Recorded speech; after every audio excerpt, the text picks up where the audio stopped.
Durante casi 2 décadas, entregué mi corazón, mi alma y cada euro de mis ahorros a mi sueño, una modesta pero hermosa casa de vacaciones en la costa de Málaga.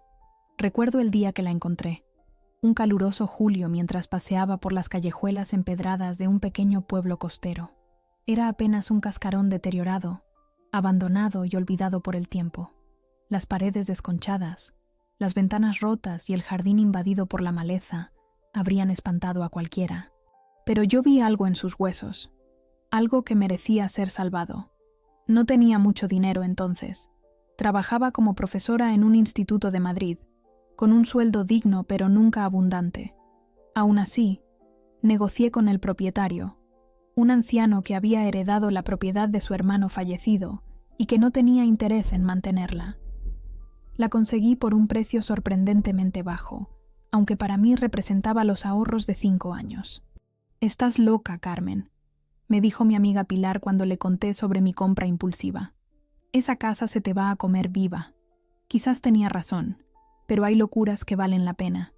Los primeros años fueron una batalla constante. Dedicaba cada fin de semana, puente y vacaciones a restaurarla.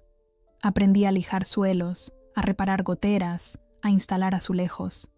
Mis manos, antes suaves de pasar tiza por la pizarra, se volvieron ásperas y encallecidas.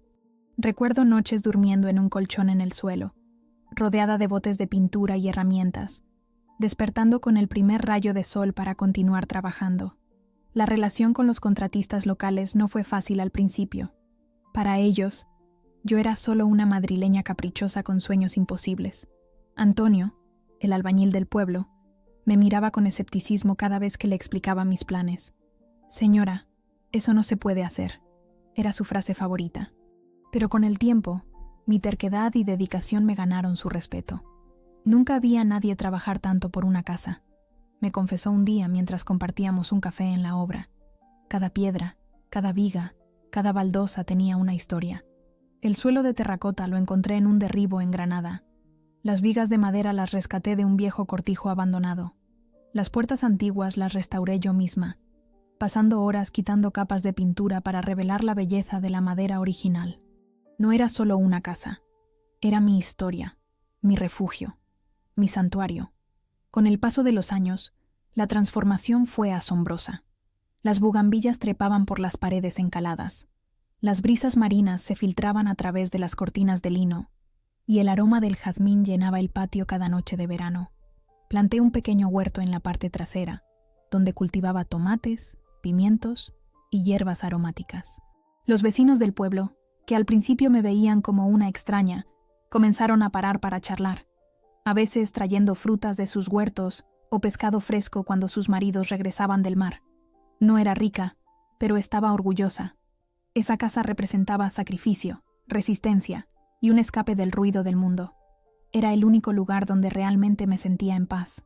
Cuando llegaba después de un viaje agotador desde Madrid y abría las ventanas para dejar entrar el olor a sal y escuchar el rumor distante de las olas, sentía que todo el estrés de la vida cotidiana se desvanecía. Todo cambió cuando conocí a Lucas. Fue en una fiesta en Madrid, presentados por amigos comunes. Alto, con ojos oscuros y una sonrisa que parecía sincera, me cautivó desde el primer momento. Era arquitecto, o eso decía, aunque nunca le vi trabajar en nada relacionado con la arquitectura durante nuestro matrimonio. Hablaba con pasión de proyectos que nunca se materializaban, de clientes importantes que nunca llamaban. Al principio, parecía entusiasmado con mi casa en Málaga. Incluso hizo algunos bocetos para una posible ampliación. Pero ese entusiasmo duró poco. Con el tiempo, empezó a quejarse del viaje, del mantenimiento, del desperdicio de dinero. Cada vez que planeaba ir a la costa, encontraba excusas para quedarse en Madrid. Negocios importantes, reuniones ineludibles, compromisos familiares. Sus padres, especialmente su madre, doña Mercedes, eran aún peores. Una mujer de la alta sociedad madrileña venida a menos, con más apariencias que sustancia. Desde el primer día me miró por encima del hombro, como si yo no fuera suficiente para su precioso hijo. Se burlaba de mi apego a esa casucha junto al mar y me acusaba de gastar imprudentemente. ¿No crees que ese dinero estaría mejor invertido en un piso en el barrio de Salamanca? me sugería con su tono condescendiente. Al menos así tendrías algo que realmente valiera la pena. Ignoré sus comentarios durante años, convenciéndome de que no importaba lo que pensara.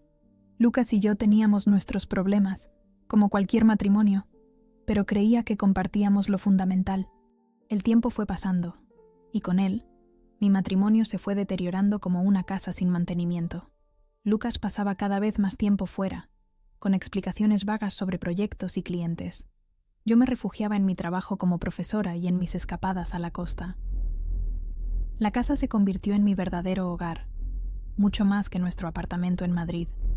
Allí me sentía yo misma, libre de las miradas críticas de mi suegra y de la creciente distancia con mi marido. Nunca imaginé que mi santuario, el lugar que había construido con mis propias manos, se convertiría en el centro de una traición que cambiaría mi vida para siempre, hasta el día en que regresé para encontrar la puerta principal cerrada con candado y una nueva familia dentro. Me quedé paralizada frente a la verja, la pesada maleta resbalando de mi mano hasta golpear el suelo. Era un viernes de mayo. Había conducido 4 horas desde Madrid, con la ilusión de pasar un fin de semana tranquilo en mi refugio. Pero algo estaba mal, muy mal. Una mujer con gafas de sol asomó por la ventana de lo que yo consideraba mi salón. Me miró confundida, y luego cerró las cortinas que yo misma había cosido 3 veranos atrás. El corazón me latía con fuerza, mientras tocaba el timbre una y otra vez, con una mezcla de incredulidad y pánico creciente. Después de varios minutos interminables, un hombre salió al porche, teléfono en mano, pidiéndome que abandonara su propiedad. Tenía acento andaluz y vestía una camiseta del Málaga CF. Su expresión era una mezcla de irritación y preocupación. «Debe haber un error», le dije, intentando mantener la calma. «Esta es mi casa. La he tenido durante casi 20 años». El hombre frunció el ceño. «Señora, compramos esta casa hace 2 meses. Tenemos todas las escrituras en regla. Si no se marcha, tendré que llamar a la policía». Pensé que era algún tipo de broma cruel. O peor, una ocupación. Insistí, explicando mi situación, mostrándole fotos antiguas que guardaba en mi teléfono. Yo pintando las paredes, celebrando una nochevieja con amigos en el patio, podando las bugambillas. El hombre parecía cada vez más incómodo, pero no cedió. La Guardia Civil llegó en menos de 20 minutos. Un agente joven y otro de mediana edad, ambos con expresiones impasibles. Les mostré mi DNI, más fotos de la casa, incluso los permisos de reforma a mi nombre, que guardaba digitalizados. Pero el agente mayor solo me preguntó por la escritura. No la llevaba conmigo. Estaba guardada en una caja fuerte en Madrid. Tendrá que presentar una denuncia formal y volver con los documentos. Me explicó el guardia con un tono que mezclaba profesionalismo y compasión. Hasta entonces, no podemos hacer nada. Esta familia tiene documentos que acreditan la compra. Esa noche dormí en mi coche, aparcada frente a lo que durante tanto tiempo había sido mi hogar. No podía alejarme, como si mi presencia pudiera impedir que la casa se desvaneciera por completo de mi vida. A través de las ventanas iluminadas, veía siluetas moviéndose, extraños viviendo entre mis recuerdos. Al amanecer, conduje hasta Madrid con los ojos enrojecidos y un nudo en el estómago. Entré en nuestro apartamento esperando encontrar a Lucas, confrontarlo, exigir explicaciones, pero no estaba. Ni él, ni muchas de sus pertenencias. Solo una nota sobre la mesa. Necesitaba tiempo para pensar. Te llamaré. Abrí la caja fuerte con manos temblorosas. La escritura de la casa estaba allí, pero también encontré documentos que no recordaba. Un poder notarial a nombre de Lucas para gestionar mis propiedades. La firma se parecía a la mía, pero no lo era. Sentí náuseas al darme cuenta de lo que había sucedido. Durante 2 días viví en una especie de limbo, entre llamadas a abogados y mensajes sin respuesta a Lucas. Finalmente, decidí ir directamente a la notaría donde se había realizado la venta. La oficina estaba en el centro de Málaga, un edificio antiguo con una fachada bien conservada. Entré con el corazón latiéndome en los oídos. La secretaria, una mujer de mediana edad llamada Rosario, me atendió con profesionalidad distante. Cuando le expliqué mi situación, su expresión cambió.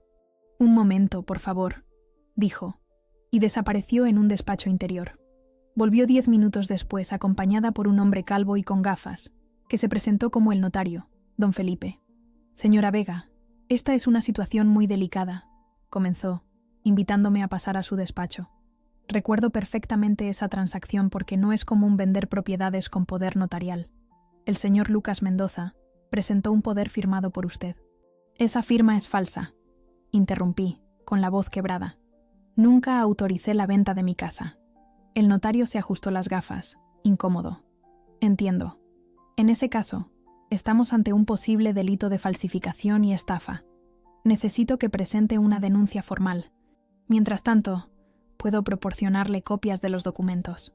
Salí de allí con una carpeta llena de papeles que confirmaban mis peores temores. El acuerdo de venta no tenía mi nombre en ninguna parte. En su lugar, el vendedor figuraba como Lucas Mendoza, con un poder notarial, supuestamente firmado por mí. Miré fijamente la firma. Era casi correcta, pero no era la mía. En el taxi de vuelta al hotel barato donde me alojaba, revisé los documentos una y otra vez. La propiedad se había vendido por 320.000 euros, una cantidad muy por debajo de su valor real. Los compradores eran una pareja de Sevilla, Manuel y Lourdes Gutiérrez, que probablemente no tenían idea de lo que estaba sucediendo. Esa noche no pude dormir. Las preguntas me atormentaban. ¿Dónde estaba el dinero? ¿Cómo pudo Lucas hacer algo así? ¿Quién había falsificado mi firma? ¿Por qué nadie me había contactado durante la transacción? Al día siguiente, contraté a un abogado local recomendado por un compañero de trabajo. Javier Olmedo era un hombre de unos 50 años, con ojos perspicaces y una actitud pragmática que me dio cierta confianza. «Es un caso claro de falsificación de documentos y estafa», me explicó después de revisar los papeles. «Pero debemos actuar rápido. El dinero podría estar desapareciendo mientras hablamos». Presentamos una denuncia en el juzgado de Málaga y otra en Madrid. También solicité medidas cautelares para bloquear cualquier cuenta bancaria a nombre de Lucas. Todo parecía avanzar con una lentitud desesperante. 3 días después, por fin recibí una llamada de Lucas. Su voz sonaba distante, casi fría. «Carmen, tenemos que hablar, pero no por teléfono. Ven a Madrid». «¿Para qué, Lucas?» «Para que me expliques cómo vendiste mi casa usando una firma falsa. ¿Para que me digas dónde está mi dinero?» Hubo un largo silencio al otro lado de la línea. «No es tan simple», respondió finalmente. «Hay cosas que no entiendes».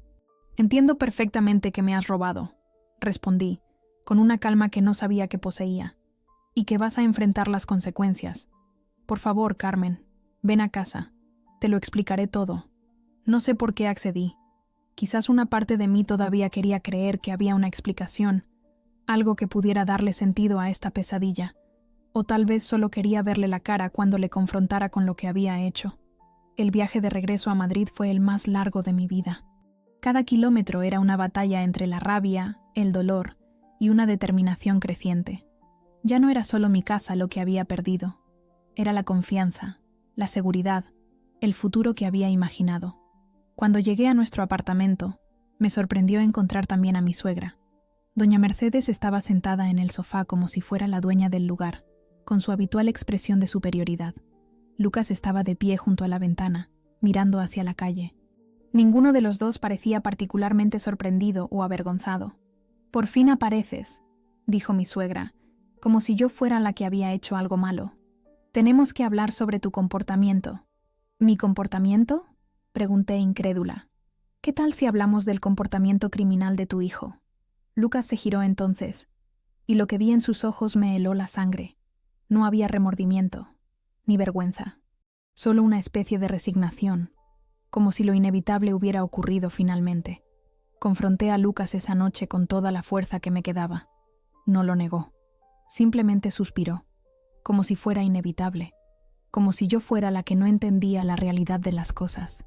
«Nunca ibas a venderla», murmuró, sin mirarme a los ojos. «Necesitábamos el dinero, para cosas reales».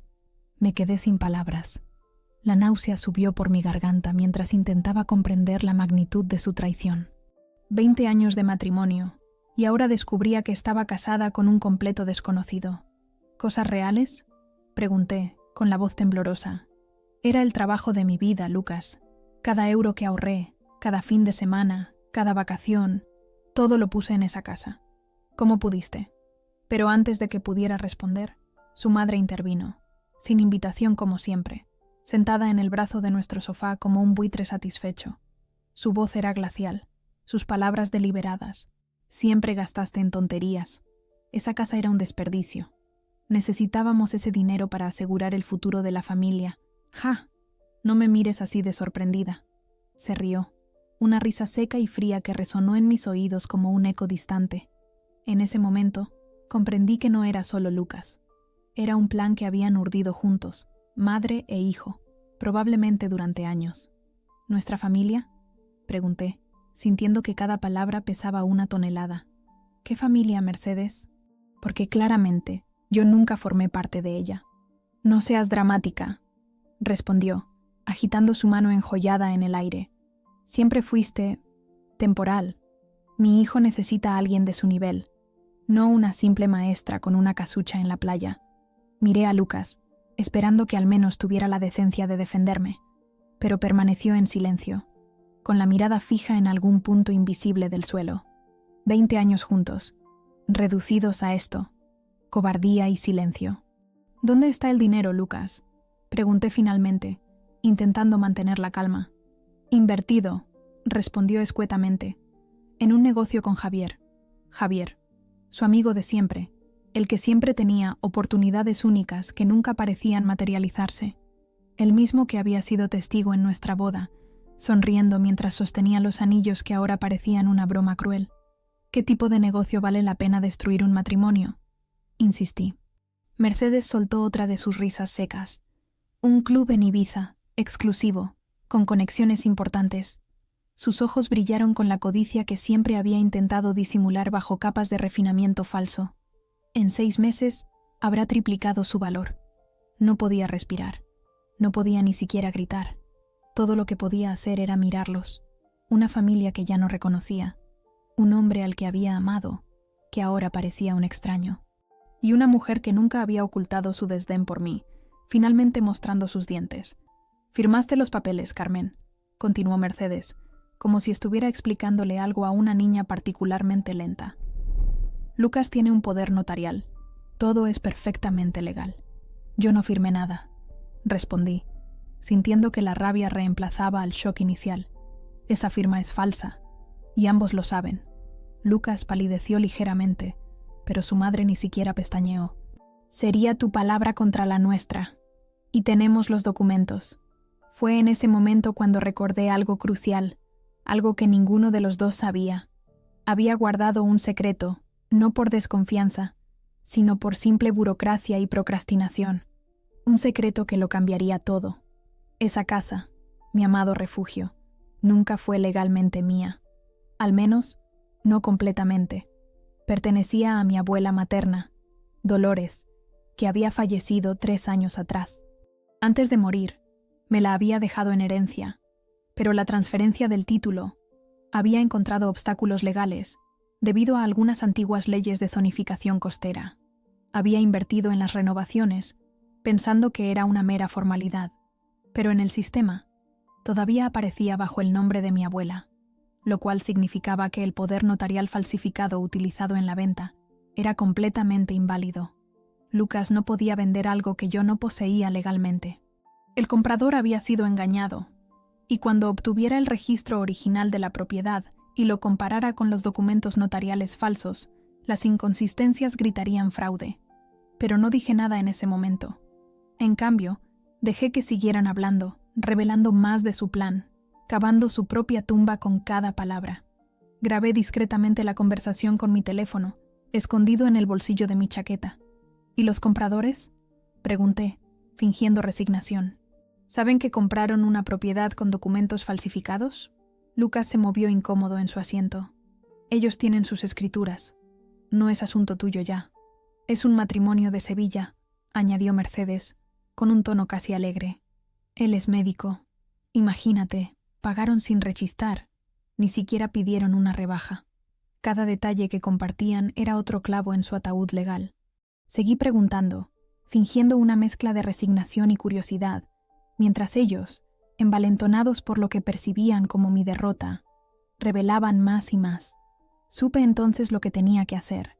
No iba a ser fácil, ni rápido, pero tenía algo que ellos no esperaban: la verdad y la determinación de una mujer que no tenía nada más que perder. Esa noche dormí en casa de Pilar, mi amiga de toda la vida, la misma que me había advertido sobre la compra de la casa, y la misma que años después me había dicho que tuviera cuidado con Lucas. Hay algo en sus ojos, me había dicho una vez, algo que no coincide con sus palabras. Ojalá la hubiera escuchado antes. A la mañana siguiente, comencé a reunir todo: fotos, correos electrónicos, incluso mensajes de voz donde Lucas insinuaba el plan. Contacté con el notario en Málaga, quien, preocupado por su propia reputación, estaba ahora más que dispuesto a cooperar. Busqué los documentos originales de mi abuela, guardados en una caja de seguridad del banco a la que, afortunadamente, Lucas nunca había tenido acceso. Contraté a una abogada, una mujer brillante y sin tonterías llamada Clara Domínguez, quien al ver las firmas falsificadas y escuchar la grabación dijo: «Los tenemos». La trampa que pensaron que me habían tendido ya se estaba derrumbando bajo sus pies. Clara trabajó incansablemente. En solo 2 semanas había presentado una demanda por falsificación de documentos, fraude, apropiación indebida y daños emocionales. También había contactado con los compradores, el matrimonio de Sevilla, quienes, horrorizados al descubrir que habían sido parte de una estafa, se unieron a nuestra demanda. «¿Sabes cuál es la ironía?», me dijo Clara una tarde, mientras revisábamos los documentos en su despacho. «Si hubieran esperado unos meses más, la casa habría sido legalmente tuya, y entonces el poder notarial, aunque seguiría siendo falsificado, habría tenido al menos algo de validez sobre la propiedad real. Su impaciencia los ha condenado». Las semanas siguientes fueron un torbellino de declaraciones, pruebas y contraalegaciones. Lucas y su madre contrataron a un abogado caro, de esos que aparecen en los periódicos defendiendo a políticos corruptos. Intentaron todas las tácticas: que yo había dado mi consentimiento verbal, que había firmado los documentos durante una cena después de beber demasiado, incluso que la casa era realmente un regalo de Lucas para mí, y por lo tanto tenía derecho a venderla. Pero la evidencia era abrumadora. El análisis caligráfico confirmó que la firma era falsa. Los registros de la propiedad demostraron que la casa nunca había estado a mi nombre, sino al de mi abuela. Los correos electrónicos y mensajes revelaban conversaciones entre Lucas y el comprador, donde mencionaba que yo estaba fuera del país, y por eso utilizaba un poder notarial. La expresión en el rostro de Lucas cuando Clara presentó el testamento de mi abuela y el certificado de propiedad original fue algo que nunca olvidaré. Por primera vez, vi miedo real en sus ojos. El castillo de naipes que había construido con su madre se estaba desmoronando, y no había nada que pudiera hacer para detenerlo. Mercedes intentó una última jugada desesperada. Me abordó a la salida del juzgado, después de una audiencia particularmente difícil. Su rostro, normalmente impecable gracias a costosos tratamientos estéticos, mostraba líneas de preocupación que el maquillaje no podía ocultar. «Carmen, podemos llegar a un acuerdo», susurró, mirando nerviosamente a su alrededor para asegurarse de que nadie nos escuchaba. «Mitad del dinero para ti, retiras los cargos y todos seguimos con nuestras vidas». La miré, realmente la miré, quizás por primera vez. Vi a una mujer asustada, atrapada en una red de mentiras que ella misma había tejido. Vi a alguien que había pasado su vida manipulando a otros, incluido su propio hijo, para mantener una fachada de riqueza y estatus que hacía tiempo se había desvanecido. «Es demasiado tarde, Mercedes», respondí simplemente. «Ya no se trata del dinero». Los días siguientes fueron un torbellino de actividad legal. Clara, mi abogada, trabajaba con una eficiencia impresionante, acumulando pruebas y construyendo nuestro caso como quien levanta un muro de contención, piedra a piedra, sólido e impenetrable. «Tenemos que explicarle al juez exactamente cómo estaba la situación de la propiedad», me dijo una tarde, mientras revisábamos documentos en su despacho. El lugar olía a café y a papel antiguo, una combinación extrañamente reconfortante. Le conté toda la historia. Mi abuela Dolores había comprado aquella casa en los años 60, cuando la costa de Málaga aún no se había convertido en el destino turístico que es hoy. Era una pequeña vivienda de pescadores, con vistas al mar, y un patio trasero donde cultivaba romero y tomillo. Cuando yo era niña, Pasábamos allí los veranos, escuchando el sonido de las olas mientras dormía en un pequeño cuarto con techo de cañas. Me la dejó en herencia porque sabía cuánto la amaba, expliqué a Clara. De mis 3 primos, yo era la única que seguía visitándola regularmente, la única que se preocupaba por aquella casa vieja que todos consideraban una carga. El testamento era claro, pero la burocracia no. Tras la muerte de mi abuela, iniciamos los trámites para la transferencia del título. Sin embargo, surgió un problema. La casa estaba en una zona que, en los años 70, había sido recalificada. Según la nueva normativa, parte del terreno invadía suelo público. Necesitábamos un permiso especial del ayuntamiento, continué. Y luego estaba el asunto de los impuestos atrasados. Mi abuela no era precisamente organizada con los papeles. Durante 3 años, estuve gestionando el papeleo, visitando oficinas municipales, hablando con funcionarios, presentando recursos. Mientras tanto, seguí usando la casa como siempre, invirtiendo en reformas y cuidándola como si ya fuera legalmente mía. Un error. Ahora lo veía claramente. Pero nunca le conté a Lucas sobre estos problemas legales, confesé a Clara. No porque quisiera ocultarle nada, sino porque era mi proyecto, mi responsabilidad. Él nunca mostró interés real en la casa, así que no veía por qué molestarlo con los detalles. Clara sonrió por primera vez desde que la conocía. Una sonrisa pequeña pero genuina. Y esa omisión es lo que nos va a dar la victoria, dijo, señalando el documento que teníamos frente a nosotras, el registro de la propiedad que claramente mostraba a Dolores Vega Martín, mi abuela, como única propietaria legal de la vivienda. Lucas vendió algo que ni siquiera te pertenecía a ti, explicó. No podía transferir un título que nunca tuviste. Es como si yo intentara vender la Sagrada Familia con un poder notarial falsificado a tu nombre. No importa cuán convincente sea la falsificación. No se puede vender lo que no se posee. El caso se volvía más fuerte cada día. Clara consiguió localizar al notario que supuestamente había validado el poder notarial. El hombre, cercano a la jubilación, estaba horrorizado al descubrir que su firma también había sido falsificada. Esto ya no es solo un caso de estafa familiar, me explicó Clara. Es falsificación de documentos públicos, suplantación de identidad, fraude. Lucas podría enfrentarse a varios años de cárcel. La magnitud de todo aquello me abrumaba. Yo solo quería recuperar mi casa, o al menos el valor de lo que había invertido en ella.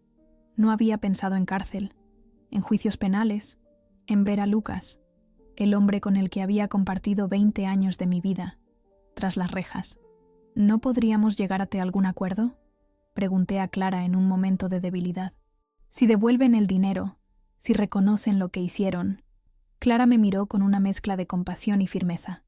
Carmen, entiendo que esto es difícil, pero lo que hicieron no fue un error momentáneo. Fue premeditado, calculado, cruel.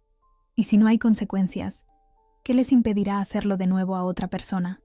Tenía razón, por supuesto. Mientras tanto, otras piezas del rompecabezas iban encajando.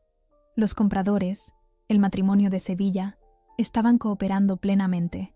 Según su testimonio, nunca me habían visto. Lucas les había dicho que yo estaba trabajando en el extranjero, en un programa de intercambio educativo en Finlandia, y que por eso utilizaba un poder notarial. Les vendió la casa por 320.000 euros, me explicó Clara, muy por debajo de su valor real, que según nuestros peritos rondaría los 500.000. Un precio demasiado bueno para ser verdad, lo que debería haberles hecho sospechar. Pero Lucas les dio una historia convincente sobre necesidades económicas urgentes. El rastro del dinero era otra historia. Clara había conseguido una orden judicial para investigar las cuentas bancarias de Lucas. El dinero había sido transferido inicialmente a su cuenta personal, pero desapareció en cuestión de días, distribuido en múltiples transferencias pequeñas a diferentes destinatarios. Clásica técnica de blanqueo, explicó Clara.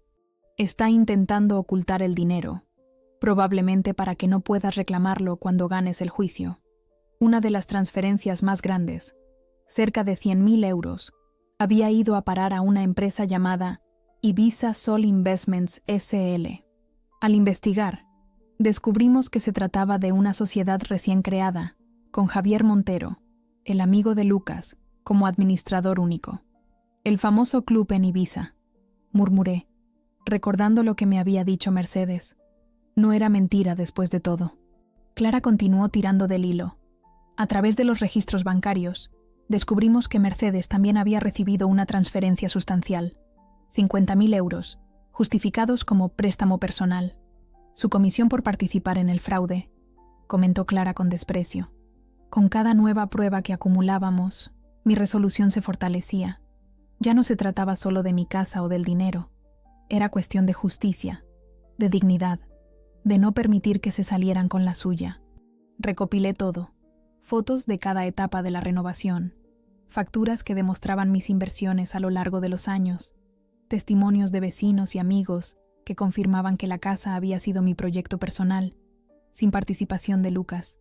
También conseguí correos electrónicos antiguos donde Lucas se quejaba de esa maldita casa que solo nos da gastos, mensajes de texto donde me presionaba para venderla, e incluso una grabación de una cena familiar donde Mercedes se refería despectivamente a mí, capricho costero. Armada con todas estas pruebas, junto con los documentos legales que demostraban la verdadera propiedad de la casa, estábamos preparadas para enfrentarnos a ellos en los tribunales. Mientras tanto, Lucas había desaparecido. Según su abogado, estaba indispuesto por estrés. Mercedes, sin embargo, continuaba su campaña de desinformación, contando a quien quisiera escuchar que yo era una esposa manipuladora que había engañado a su pobre hijo durante años, ocultándole que la casa ni siquiera me pertenecía. Déjala que hable, me aconsejó Clara. Cada mentira que cuenta ahora será una contradicción más en el juicio. Una tarde, mientras buscaba documentos antiguos en el apartamento que había compartido con Lucas, encontré algo inesperado. Un contrato de compraventa para un apartamento en Ibiza, firmado 3 meses antes de la venta fraudulenta de mi casa. El apartamento, valorado en 400.000 euros, requería una entrada inicial de 100.000. Por eso necesitaban el dinero con tanta urgencia. Comprendí. Lucas había firmado este contrato sin tener el dinero para la entrada. Todo empezaba a tener sentido. La prisa por vender, la falsificación, las transferencias. No era solo codicia, era desesperación. Lucas se había comprometido a una compra que no podía permitirse, probablemente presionado por Javier y Mercedes, confiando en que podría conseguir el dinero vendiendo mi casa. Cuando le dije por enésima vez que no tenía intención de vender, tomó el camino más corto, la estafa. Llevé el contrato a Clara, quien lo añadió a nuestro ya voluminoso expediente de pruebas. Con esto podemos demostrar premeditación, explicó. No fue un arrebato, fue un plan cuidadosamente orquestado. A medida que se acercaba la fecha del juicio, sentía una mezcla extraña de emociones. Parte de mí seguía en shock, incapaz de asimilar completamente que el hombre con quien había compartido mi vida fuera capaz de tal traición. Otra parte sentía rabia, no solo por el engaño, sino por los años perdidos, por haber confiado en alguien que nunca me valoró realmente. Pero también había algo más, un sentimiento creciente de fuerza, de claridad. Por primera vez en mucho tiempo, veía mi situación con perfecta nitidez. No era la víctima indefensa que Lucas y Mercedes habían imaginado. Era una mujer con recursos, determinación y la verdad de su lado. Y estaba lista para luchar. El proceso judicial fue agotador. Los tribunales de Málaga, ubicados en un edificio gris y solemne en el centro de la ciudad, se convirtieron en mi segundo hogar durante aquellos meses. Cada semana viajaba desde Madrid para asistir a audiencias, presentar documentos o simplemente reunirme con Clara para revisar nuestra estrategia. El caso había adquirido cierta notoriedad local. La casa robada. Lo llamaban algunos periódicos provinciales, que se habían hecho eco de la historia. Me sentía expuesta, como si mi vida privada hubiera sido arrancada de raíz y exhibida para el escrutinio público. Pero ya no había vuelta atrás. Lucas y su madre mintieron, tergiversaron cronologías, incluso lloraron en algún momento. Pero Clara había anticipado cada movimiento. Presentó pruebas irrefutables.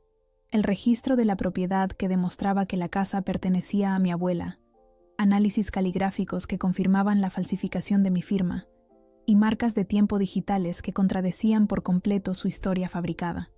Recuerdo con especial claridad el día que declaré. El juzgado era una sala austera, con bancos de madera pulida por años de uso y un silencio denso que solo rompía el ocasional murmullo de papeles. Me senté frente al juez, Un hombre de unos 60 años con gafas de montura metálica y expresión impenetrable. Señora Vega, comenzó, explíquenos su relación con la propiedad en cuestión. Durante casi una hora, relaté la historia completa, cómo mi abuela había comprado aquella casa, cuando la costa aún era un lugar de pescadores y no de turistas. Cómo, de niña, me enamoré de sus paredes encaladas y su olor a salitre. Cómo, ya adulta, invertí cada céntimo de mis ahorros en restaurarla, convirtiendo una estructura deteriorada en un hogar. ¿En algún momento autorizó a su marido a vender la propiedad?, preguntó el fiscal. Jamás, respondí con firmeza. Ni verbalmente ni por escrito. Esa casa era mi proyecto personal, mi refugio. Lucas siempre lo supo. El abogado de Lucas, un hombre de traje caro y sonrisa ensayada, intentó desacreditarme durante el contrainterrogatorio. ¿No es cierto que usted ocultó deliberadamente a su marido que la casa no estaba a su nombre?, preguntó con tono insinuante. No lo oculté, respondí. Simplemente no era un tema que discutiéramos. Lucas nunca mostró interés real en la casa, excepto para quejarse de ella. No veía necesidad de explicarle los detalles legales de una propiedad que él consideraba una carga. ¿Esperaba usted heredar esa casa eventualmente?, continuó. No solo lo esperaba. La casa me fue legada por mi abuela en su testamento. Estábamos en proceso de transferencia del título cuando ocurrió la venta fraudulenta. El abogado cambió de táctica, intentando presentar a Lucas como una víctima de circunstancias, un hombre presionado por dificultades económicas que solo buscaba lo mejor para nuestra familia. ¿Sabía usted que su marido tenía deudas considerables?, preguntó. Las únicas deudas que conozco son las que él mismo creó con su amigo Javier, comprometiéndose a inversiones que no podía permitirse, respondí. Nuestras finanzas personales estaban en orden. Yo ganaba un sueldo digno como profesora. Y Lucas, bueno, Lucas siempre tenía proyectos, aunque raramente generaban ingresos. A lo largo de las semanas, desfilaron por el juzgado diversos testigos, vecinos del pueblo que confirmaron que la casa había sido mi proyecto personal. El notario cuya firma había sido falsificada. Los compradores, que explicaron cómo Lucas les había asegurado que todo estaba en orden, que yo estaba en el extranjero y por eso no podía firmar personalmente. Y finalmente, Lucas. Verlo entrar en la sala me produjo una sensación extraña, como si observara a un extraño que casualmente se parecía al hombre con el que había compartido mi vida. Vestía un traje gris, tenía ojeras pronunciadas y parecía haber envejecido 10 años en pocos meses. Su testimonio fue una mezcla de medias verdades y mentiras completas. Según él, yo había dado mi consentimiento verbal para la venta. Según él, la falsificación había sido un error administrativo del que no tenía conocimiento. Según él, todo el dinero se había invertido en nuestro futuro común. El juez, que hasta entonces había mantenido esa expresión neutra tan característica de su profesión, comenzó a mostrar signos de escepticismo. Sus preguntas se volvieron más incisivas, más específicas, poniendo a Lucas en contradicciones evidentes. ¿Cómo explica usted?, preguntó el juez, que transfiriera 100.000 euros a una empresa en Ibiza el mismo día que recibió el dinero de la venta, si, como afirma, el plan era invertirlo en un negocio familiar en Madrid? Lucas tartamudeó, miró a su abogado en busca de ayuda y finalmente ofreció una explicación confusa sobre diversificación de inversiones que no convenció a nadie. Mercedes declaró al día siguiente. A diferencia de su hijo, ella mantuvo la compostura en todo momento. Con su elegante traje de chaqueta y su pelo perfectamente teñido, parecía más una ejecutiva de alto nivel que una mujer acusada de fraude. Su estrategia fue clara desde el principio: distanciarse de la acción misma, alegando que ella solo había aconsejado a su hijo sobre posibles inversiones, pero que no tenía conocimiento de la falsificación ni de la venta ilegal. Mi hijo me consultó sobre un posible negocio en Ibiza, declaró con voz firme.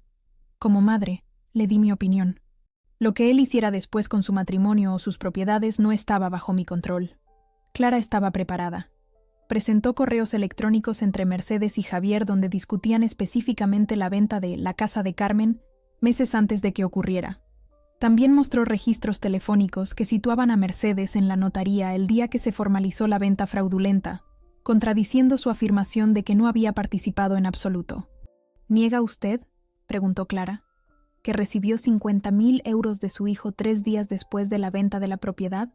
Mercedes palideció ligeramente, pero mantuvo su historia. Fue un préstamo personal, como ya he explicado. Mi hijo estaba preocupado por mi situación financiera. Un préstamo sin contrato, sin condiciones de devolución, y curiosamente, por exactamente el 15% del valor de venta de la casa, respondió Clara. La comisión estándar de un intermediario inmobiliario. A medida que avanzaba el juicio, la expresión del juez fue cambiando gradualmente, de aburrimiento a escepticismo, a disgusto evidente. Cada nueva prueba, cada contradicción en el testimonio de Lucas y Mercedes, cada documento que demostraba la premeditación del fraude, iba construyendo un caso irrefutable. El poder notarial falsificado por sí solo era suficiente para presentar cargos penales. Pero Clara fue más allá. Restitución por daños emocionales, recuperación de los fondos de la venta ilícita y fraude inmobiliario. Los nuevos compradores, furiosos por el engaño, se unieron a nuestra demanda, exigiendo compensación por los trastornos causados y la depreciación de valor de una propiedad con problemas legales. La calma aparente de Lucas comenzó a resquebrajarse cuando se dio cuenta de que no solo perdería el dinero, sino que podría enfrentar tiempo en prisión. Durante un receso, lo vi discutir acaloradamente con su abogado en un rincón del pasillo. Su rostro, normalmente controlado, estaba contraído por el miedo y la rabia. Mercedes, por su parte, mantuvo su fachada de dignidad hasta el final. Incluso cuando las evidencias en su contra se acumulaban, se mantenía erguida en su asiento, con la barbilla levantada y la mirada fija al frente. Solo yo, que la conocía desde hacía 20 años, podía ver el terror creciente en sus ojos. Después de semanas de testimonios y argumentos, finalmente llegó el día del veredicto. El juzgado estaba inusualmente lleno. Además de los habituales abogados, funcionarios y periodistas, vi algunas caras conocidas. Pilar, mi fiel amiga. Antonio, el albañil que me había ayudado con las reformas. Incluso algunos vecinos del pueblo que habían seguido el caso con interés. El juez entró en la sala y todos nos pusimos de pie. Con su toga negra y expresión solemne, parecía la personificación misma de la justicia. Tomó asiento, se ajustó las gafas y comenzó a leer su sentencia. Cuando el veredicto llegó, no lloré, no celebré, simplemente exhalé, como si una tormenta hubiera pasado finalmente. Lucas fue declarado culpable de falsificación de documentos, estafa agravada y apropiación indebida. Se enfrentaba a una pena de 4 años de prisión, aunque probablemente solo cumpliría una parte. Mercedes fue encontrada cómplice del fraude, con una sentencia suspendida y una multa considerable. La vi salir del tribunal pálida y silenciosa, evitando las cámaras que habían venido a documentar su caída. El tribunal ordenó la devolución de la cantidad íntegra, 927.000 euros, a mi favor. Esta cifra incluía el valor de venta de la casa, más compensación por daños morales y costas judiciales. También determinó que los compradores debían ser indemnizados completamente, anulando la venta fraudulenta. Pero yo ya no quería recuperar la casa. Mi paz no estaba en paredes o azulejos. Estaba en finalmente ser libre. Esa tarde, mientras Clara y yo celebrábamos discretamente con una copa de vino en un pequeño bar cerca del juzgado, me preguntó qué haría con el dinero cuando finalmente lo recibiera. No lo sé, respondí honestamente. Durante tanto tiempo, esa casa fue mi ancla, mi proyecto, mi futuro. Ahora tengo que reimaginar todo. Clara sonrió, una sonrisa cálida y genuina que iluminó su rostro habitualmente serio. A veces, dijo, perder lo que creíamos que queríamos es el primer paso para encontrar lo que realmente necesitamos. Sus palabras resonaron en mí con una verdad simple pero profunda. La batalla legal había terminado, pero mi viaje apenas comenzaba. Y por primera vez en mucho tiempo, sentía una extraña ligereza, como si me hubiera quitado un peso que ni siquiera sabía que cargaba. Un año después, me encontraba en un acantilado en Portugal, observando cómo las olas rompían violentamente contra las rocas. El viento salado me revolvía el pelo mientras contemplaba el horizonte infinito donde el cielo y el mar se fundían en un azul imposible de distinguir. Había utilizado parte del dinero de la indemnización para viajar, algo que nunca me había permitido antes. Durante esos meses recorrí pueblos pequeños de la costa portuguesa, me hospedé en pensiones familiares, hablé con pescadores ancianos y con jóvenes artistas, y lentamente fui recomponiendo los fragmentos de mi vida. El caso judicial se había resuelto más rápido de lo que esperaba. Lucas cumplía su condena en una prisión de mínima seguridad cerca de Madrid. Según me contó Pilar, que seguía en contacto con amigos comunes, había perdido peso y el pelo se le había vuelto completamente gris. A veces me preguntaba si debería sentir satisfacción por su sufrimiento, pero la verdad es que solo sentía una profunda indiferencia.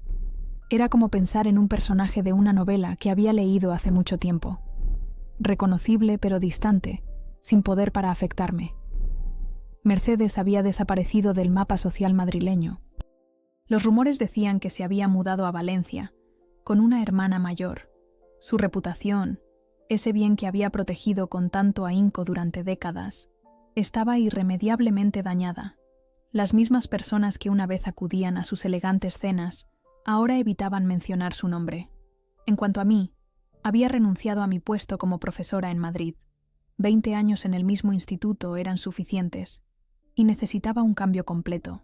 Ahora tenía los recursos para reorientar mi vida en la dirección que quisiera. Compré una nueva casa, no junto al mar, sino en las montañas de Asturias. Era más pequeña, más humilde que mi antiguo refugio en Málaga, pero enteramente mía, sin fantasmas, sin mentiras, solo niebla matinal, canto de pájaros y una chimenea que crepitaba como una risa alegre en las noches frías. La encontré casi por casualidad, durante uno de mis viajes. Era una antigua casa de piedra en un pequeño pueblo rodeado de prados verdes y bosques centenarios. Cuando la vi por primera vez, con su tejado de pizarra y sus contraventanas de madera desgastada, sentí una conexión inmediata, diferente a todo lo que había experimentado antes. La restauración de esta casa fue mucho más sencilla que la de Málaga. Contraté a artesanos locales, respeté la estructura original y solo modernicé lo imprescindible. No había prisa, no había necesidad de demostrar nada a nadie. Este proyecto no estaba impulsado por la determinación casi obsesiva de mi juventud, sino por un aprecio tranquilo por la belleza y la autenticidad. Pinté las paredes en colores que me gustaban. Un suave azul grisáceo para el salón, un verde pálido para la cocina, un amarillo cálido para mi dormitorio. Planté olivos en el jardín, instalé una pequeña biblioteca en lo que antes había sido un trastero y acondicioné una habitación exclusivamente para pintar, un pasatiempo que había abandonado hacía décadas. Por primera vez en mi vida adulta, vivía sin esperar que alguien arruinara lo que construía. No tenía que justificar mis decisiones, no tenía que comprometerme en cosas importantes para mí, no tenía que soportar miradas de desaprobación ni comentarios condescendientes. La vida en el pueblo era tranquila, marcada por el ritmo de las estaciones. En primavera, los prados se llenaban de flores silvestres. En verano, los días parecían estirarse infinitamente. En otoño, los bosques se teñían de rojo y dorado. Y en invierno, a veces la nieve aislaba el pueblo durante días, creando un silencio mágico que envolvía todo. Poco a poco, fui conociéndome a mí misma de nuevo. Descubrí que me gustaba levantarme con el amanecer y dar largos paseos antes de que el resto del mundo despertara, que disfrutaba cocinando platos elaborados solo para mí, poniendo la mesa bonita incluso cuando comía sola, que tenía talento para la pintura al óleo, capturando paisajes y rostros con una intensidad que sorprendía a los artistas locales. También descubrí partes de mí que habían permanecido dormidas durante mi matrimonio. Mi risa, que volvió gradualmente, más profunda y auténtica que antes. Mi capacidad para la amistad verdadera, sin las barreras defensivas que había construido con los años. Mi deseo de aprender cosas nuevas, desde la elaboración del queso tradicional asturiano hasta el idioma portugués. Hice amigos en el pueblo. Maite, la panadera, una mujer corpulenta con manos fuertes y una risa contagiosa que pronto se convirtió en mi confidente. Tomás, un antiguo profesor universitario jubilado que había regresado a su pueblo natal y que me prestaba libros fascinantes de su extensa biblioteca. Los niños de la escuela local, a quienes ocasionalmente daba clases de arte como voluntaria. A veces recibía visitas. Pilar venía cada pocos meses, maravillándose por la transformación que veía en mí. «Pareces otra persona», me dijo en una ocasión. «No, corrección. Pareces tú misma, por fin». Clara, mi abogada, también me visitó una vez.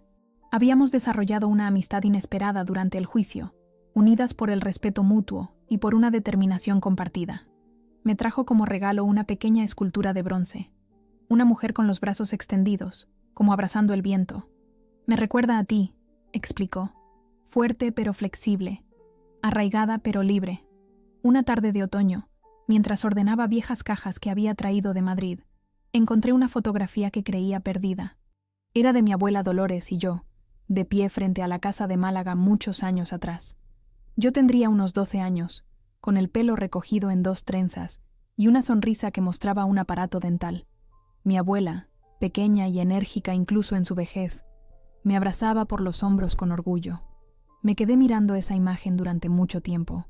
No sentí la melancolía que esperaba, sino una extraña sensación de continuidad. Mi abuela me había dejado más que una casa. Me había transmitido su independencia, su amor por los espacios que uno crea y habita, su capacidad para empezar de nuevo cuando es necesario. «Tenías razón, abuela», murmuré a la fotografía. «Un hogar no son solo paredes y techo. Es lo que construimos dentro y alrededor de ellos». Decidí enmarcar esa foto y colgarla en mi estudio. No como un recordatorio de lo que había perdido, sino como un homenaje a lo que había ganado, la sabiduría para valorar lo que realmente importa. A veces pienso en aquel día, la expresión cruel de mi ex-suegra, la frialdad en los ojos de Lucas.